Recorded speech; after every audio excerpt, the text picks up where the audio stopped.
Welcome to Utah Stories. On the program today, we have friends of Little Cottonwood Canyon, along with students of the Wasatch, for the Wasatch, and we're talking to the two groups, the leaders of the groups, and we're going to bring you the voices of local Utah on the proposal to build a $1 billion gondola up Little Cottonwood Canyon. If you were with us last week, we had on the program the mayor of Alta, Roger Burke, and he eloquently described the reasons why it would be not good for the town of Alta in terms of preserving the pristine beauty that's up there.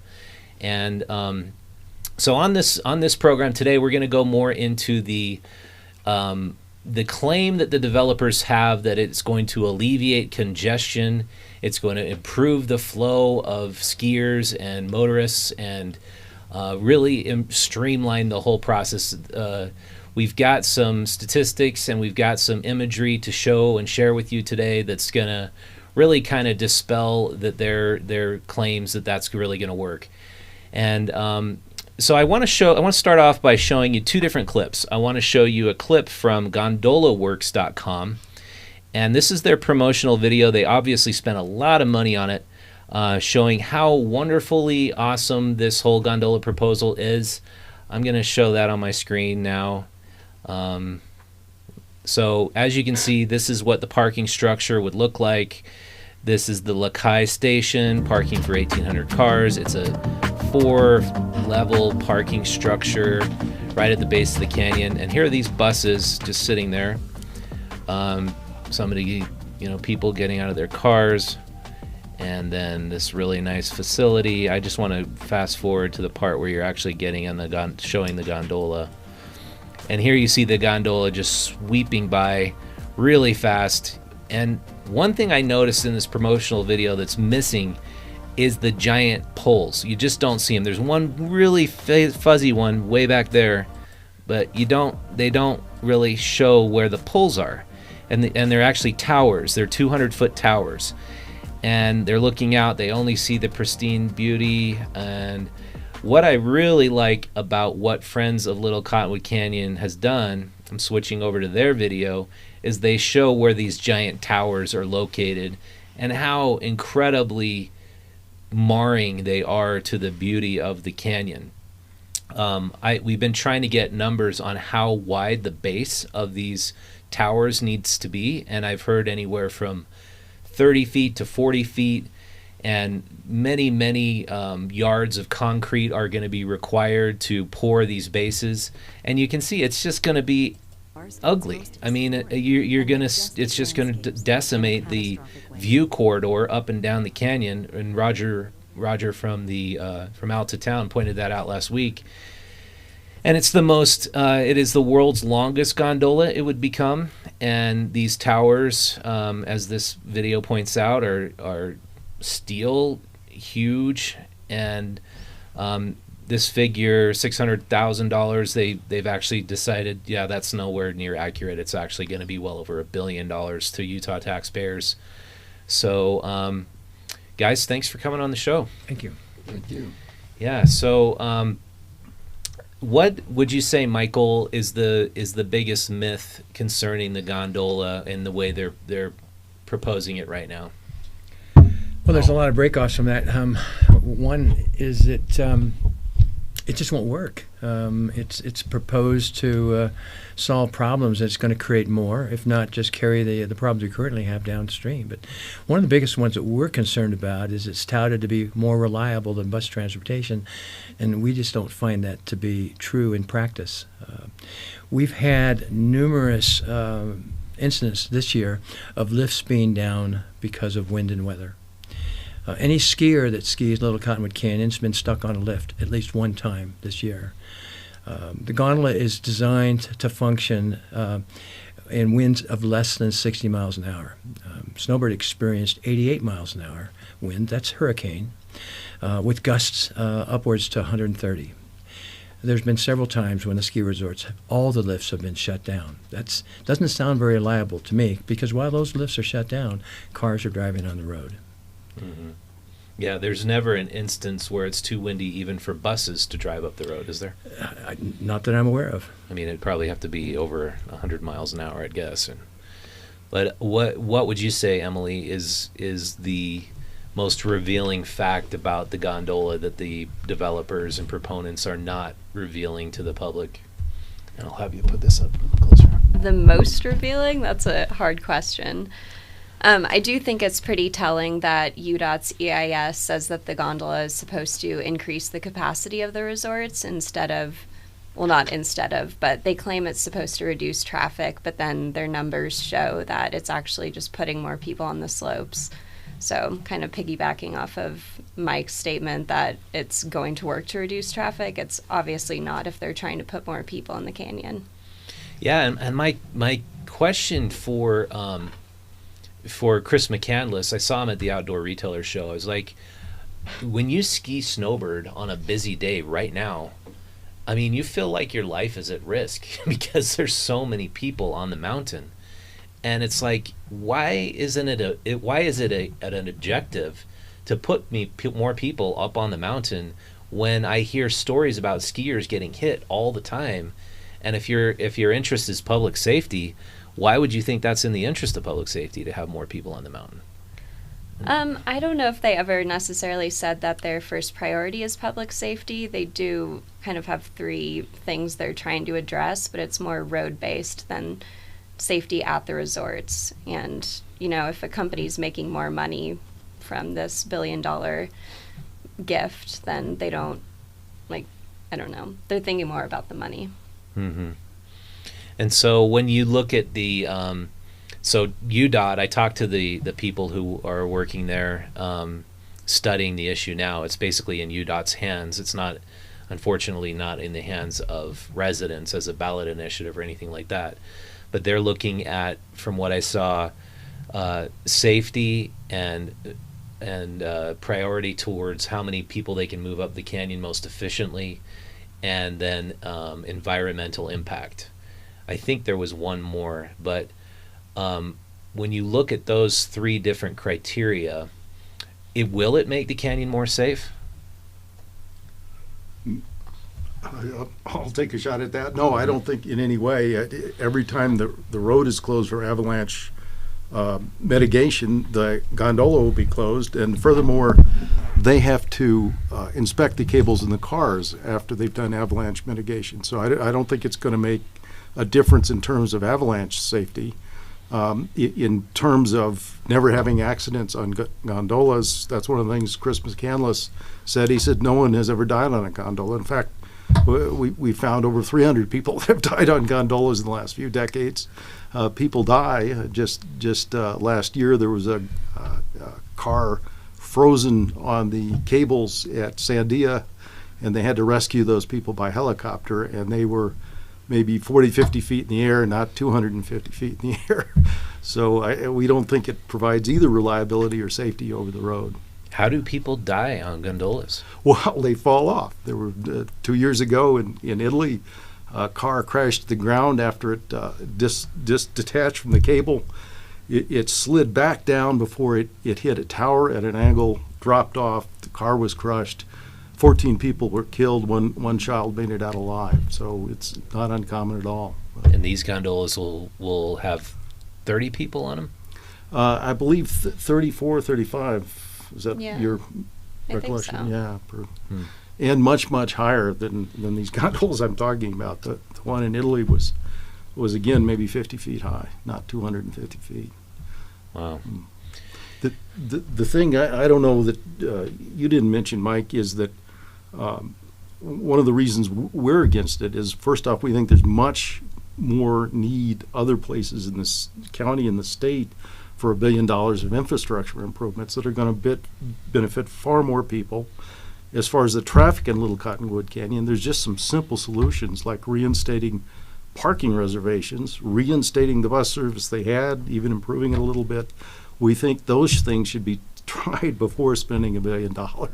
Yeah, because we believe they'll work. I mean, you look at the objective to just simply move people. Yeah. And there being more people that want to see a beautiful place than there is capacity in that place. I mean, Zion Canyon is the perfect example. Yes. They built that bus service there, Yeah. and they created the parking lot, which is the limiter. Right. That's the, if the parking lot's full, you obviously just got to come back on a different day. If you have a parking lot at the base, and then you have the parking lots at the canyons, and then you have a reservation system, Right. I mean, I think there should be a limiting factor for how many people should be up in the canyon and on the resort. All the national parks in southern Utah recognized over the past year, after the state advertised, come visit the Mighty Five, that massive numbers of people, greater than they'd ever seen before, were having a negative impact on the resource. So it was damaging the very thing that people were coming to see.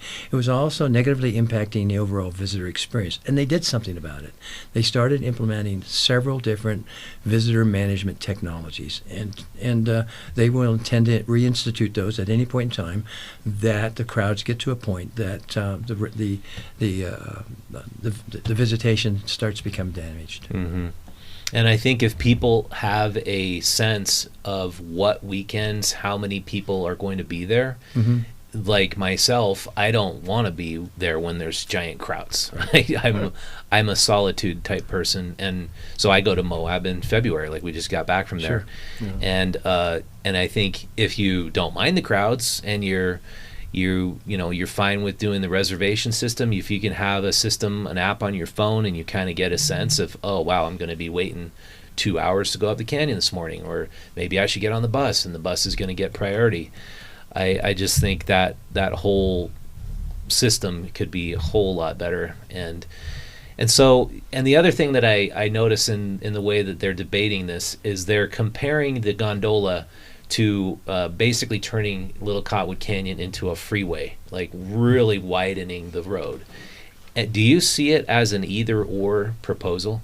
No, that's a very advantageous way to compare this if you are a proponent of the gondola, but the reason that has kind of been brought up is because UDOT was, eventually they got to the point where they were evaluating widening the road or the gondola, and Gondola Works kind of took that and ran with it and said that, oh, we want the gondola, and all of these silly people within the communities, they want a highway through this beautiful canyon, and nobody's ever been saying that. I haven't met a single person who wants to see the road widened. Yeah, I don't even hear, like, my brother is much more of a powder pig than I am these days, and he gets trapped in the canyon for like 2 hours waiting in line to get up the canyon. The interesting thing He about doesn't call that, for that. it's a two-lane highway.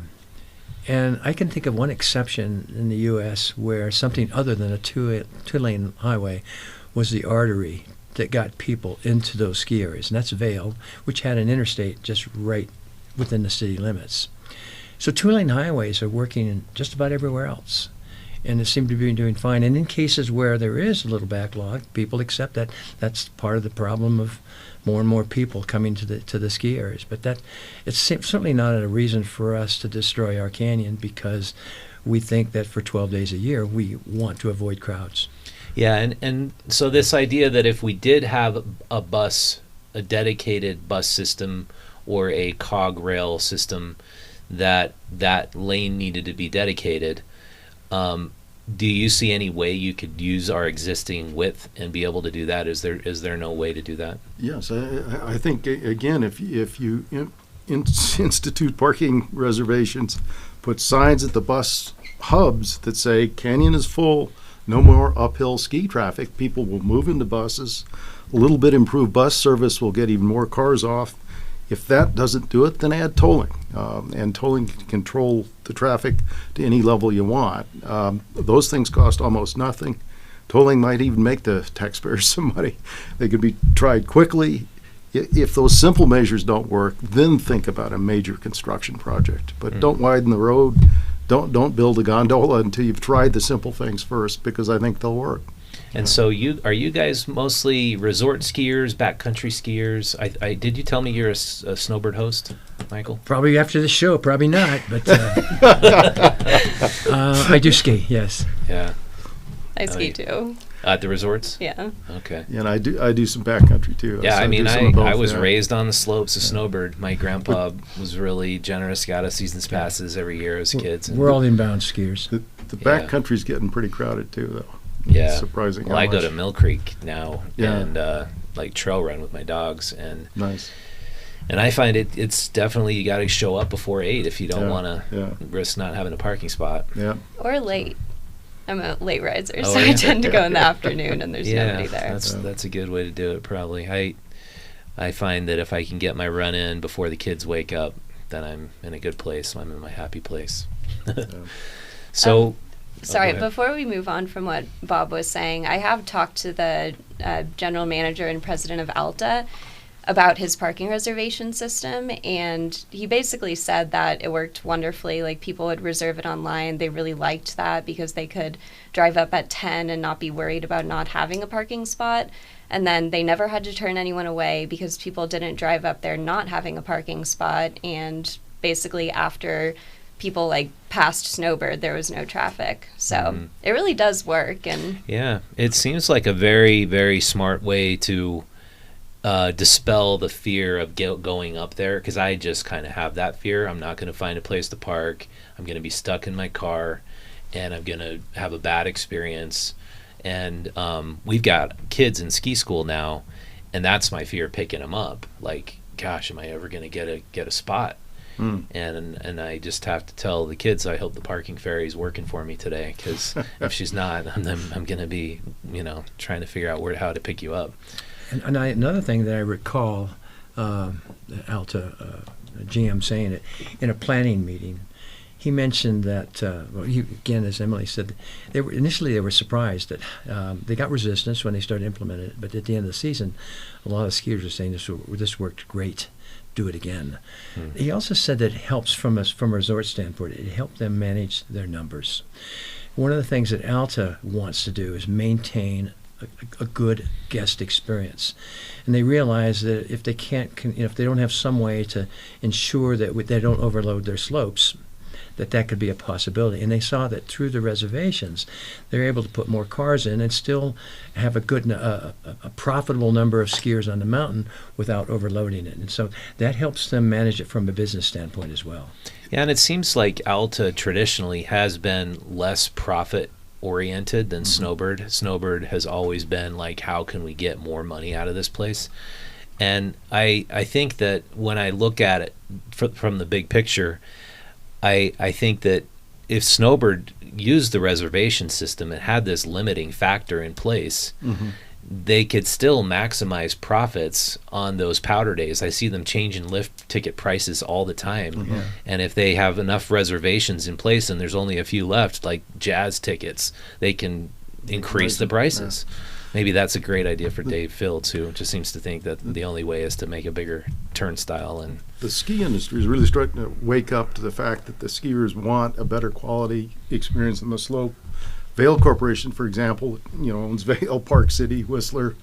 At all 30 plus of their resorts in North America, they have now limited the number of ticket sales just to have not ever increasing numbers of skiers fighting with one another on the slope. So they actually did that. They've done that at 30 some odd resorts that they run. Wow. And I think Snowbird and some of the other non-Vail, non-Aspen resorts are going to start understanding that will get them more people in the long run, maybe charge a little bit more for the tickets, but people will come if it's a better experience. Yeah. Yeah, did you guys have anything else you wanted to add? Were you all at that Wasatch Front Regional Council meeting? I was. Yeah, that was quite an eye-opener. Yeah. I think that they weren't expecting that. I think one of the things that came up there that surprised us, between students for the Wasatch and our group, we counted all 13,067 comments to the final EIS. 69. 69. Okay, let's be precise here. 13,069 comments. Yeah, Wow. it took some time to do that, but we found that just about 89% were against, many very vehemently against, and only about 8% were for it. And that's something that UDOT and our governing bodies need to pay attention to. You need to listen to the citizens on this. I think you guys have any other things you want to add to Well, what that? I thought was so interesting about that meeting is it was so clear that residents and avid both backcountry skiers and resort skiers are in opposition to it, Right. yet the council still voted to proceed with the study and Right. keep it on the UDOT Right. Planning Task Commission. And I think, like, are these people listening to residents? Do you think they care about what residents think, or are they just like And most of these people are also skiers, because they wouldn't be following the issue so avidly. The snowbird has always said, well, people are against it until they get the full information, and then they're for it. Well, these 13,000 comments were people who had waited for the final report from UDOT, so they had the full information, and they were still overwhelmingly opposed to it. So it was significant, we thought. I'll go ahead, Emily. I do think some people are listening. It does seem overwhelmingly like we're not being heard, but then, like, one of the mayors on the WFRC who voted to keep the gondola in the plan, she actually came to a Students for the Wasatch event and spoke, and her statement was more along the lines of, this isn't just a Little Cottonwood issue, like, we have a problem up where I represent, and she was not as for the gondola as you would expect, considering she voted to keep it in the plan. Yeah, so the mayors that voted against it were Salt Lake County Mayor Jenny Wilson, Salt Lake City Mayor Mendenhall, and I believe West Valley and Sandy, right? Was that? And I believe the Cottonwood Heights mayor is now I against think it. so. Oh, is he? So everybody who's more Yeah. intimately Yeah. close to the canyon is against it now. We saw that during the Sandy City election, and the folks that were running for city positions came to us and said, we found that those folks that are very close to the canyon are intimately aware and understand the facts of this, and have made up their mind that this is not the right choice, but there's better, more common sense solutions for that. They also said that as they got away and they would ask potential voters what their thoughts were on the matter, as if they didn't have a whole lot of idea about it. Sounds like a neat idea, a shiny object kind of a concept. But as they explained it to them, immediately folks said, they want how much money, who's it going to benefit, and who's paying for it? So we believe that as more people do get informed, that they go with the non-gondola route really fast, and so we saw it in Sandy. Sandy came out quickly with a survey and said 20 to 23% of the people in Sandy were in favor of it. Everybody else was opposed. Those numbers continually to go down in terms of who is in favor. The more the information gets out. Again, this last go around that Bob referred to, only 8% of the respondents to UDOT were in favor of it. Yeah. Well, I think you guys were fighting a real uphill battle, just looking at the money that Gondola Works put into their Hundreds of proposal. thousands. Yeah, Yeah. it just looks amazing. Yeah. I mean, their video, it looks like they hired really good-looking actors. That can be expensive. And but I love your video. I love that you came back with your own video showing the towers. We felt So- the need to do that. There's just too much information Way to out go. there. Let it go. So everybody go visit iccfriends.org. That's LCC. Oh, LCC, sorry. LCC, Little Cottonwood Canyon Friends.org. I'm sure there's a way on your website to get involved. If they were just to Google Friends of Little Cottonwood Canyon, it'll take them right there. Yeah, check it out. Get informed, and I'm not going to tell you what to decide. Make your own decision. But I think if you look at the two different websites and know all the facts, you'll kind of understand, what the gondola actually entails. And so with that, thanks a lot, guys. Appreciate you joining me. Thank you Thank very you. much. Yeah, and if you want to be a bigger part of the Voice of Local Utah, you can go out to our website, utahstories.com, subscribe to our free digital newsletter. We will send you the Voice of Local Utah in your email inbox once a week. And if you want to support our awesome local journalists and journalism, go visit our utahstories.com site also and subscribe to the magazine. It's $3 a month and $36 for the entire year. And we've got a bunch of awesome, great feature stories coming up. We've got a really in-depth report we're doing on the shortage of affordable housing in Moab, and we have interviews with tour guide operators and residents who are living out of their cars because there's just absolutely no affordable housing there. And it's a sad thing because Moab is one of my favorite places in Utah, and we go there all the time. I can totally identify with the people who go down there to be tour guide operators. And so we're capturing those voices, and we're going to be bringing those to you in our March issue. So if you subscribe, you'll get that delivered right to your front door or into your mailbox. And with that, thanks so much for joining me. I'll see you next time.